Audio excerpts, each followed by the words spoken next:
So there is a big possibility that a fourth round of stimulus checks will be going out to those on Social Security. Nancy Pelosi says the House of Representatives will continue to make changes on the infrastructure bill.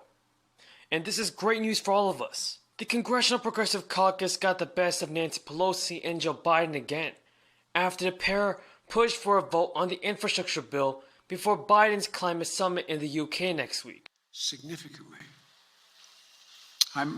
In Pittsburgh, I met an IBW electrical worker who climbs up on those power lines in the middle of a storm to try to put transformers in to keep the lights on when storms hit. He calls himself a 100% union guy.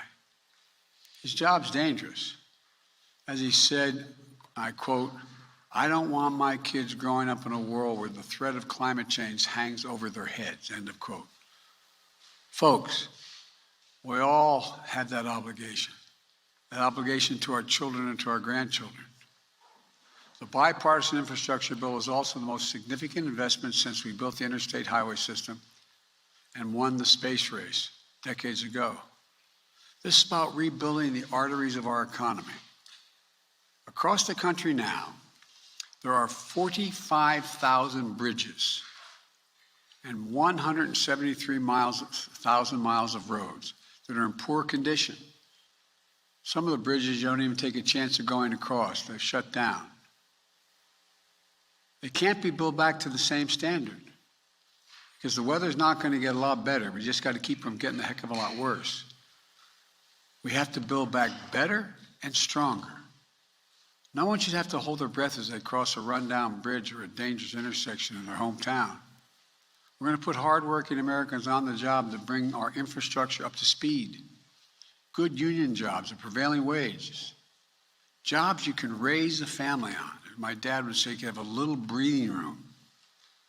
Jobs that can't be outsourced. Jobs replacing lead water pipes so families can drink clean water. Improving the health of our children and putting plumbers and pipe fitters to work. Jobs laying thousands of miles of transmission lines to build a modern energy grid. Jobs making a high-speed internet affordable and available everywhere in rural and urban America, particularly including the 35% of rural America that goes without it right now. This pandemic has made clear the need for affordable and available high-speed internet. The idea of a parent having to put their kids in a car for virtual learning, drive and sit in a McDonald's parking lot so their child can access the internet when school is taught virtually is not only unnecessary, it's just wrong. It's wrong. As I said before, these plans are fiscally responsible. They are fully paid for. They don't add a single penny to the deficit. They don't raise taxes on anyone making less than $400,000 a year. In fact, they reduce the deficit. Here's how. I don't want to punish anyone's success. I'm a capitalist. I want everyone to be able to, if they want to be a millionaire or billionaire, to be able to seek their goal. But all I'm asking is, pay your fair share. Pay your fair share. Pay your fair share. And right now, many of them are paying virtually nothing. Last year, the 55 most profitable corporations in America, 55 of them, paid zero in federal income tax on about $40 billion in profit. If they report big profits to their shareholders, they should be paying taxes. It's that simple. That's why the Build Back Better framework will have a 15% minimum on the largest corporations, a minimum tax of 15%. The top 1% of the wealthiest Americans evade, it's estimated by the experts, $160 billion a year in federal taxes. That's wrong. We're going to change that. I want to emphasize what I said from the beginning. Under my plans, if you earn less... The group and chairwoman, Representative Pramila Jayapal, are demanding more Congress, demanding more progress on the passage of Democrats' reconciliation and spending plan.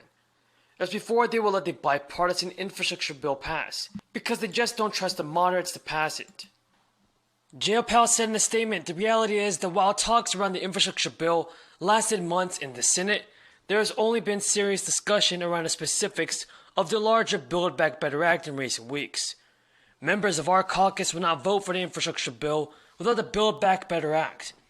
We will work immediately to finalize and pass both pieces of legislation through the House together. That's what she added. But Jay Powell and her members also endorsed the framework for a reconciliation bill that President Biden released, which will cost $1.75 trillion. $1.75 trillion is a large amount of money, but it's half of the $3.5 trillion progressives were pushing for at the beginning of the reconciliation process.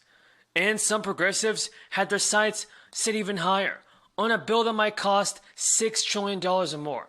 So, the press needed to drop because the senators, Manchin and Sinema, as well as some moderates in the House and Senate, they were concerned about spending too much money as the economy is coming out of the crisis.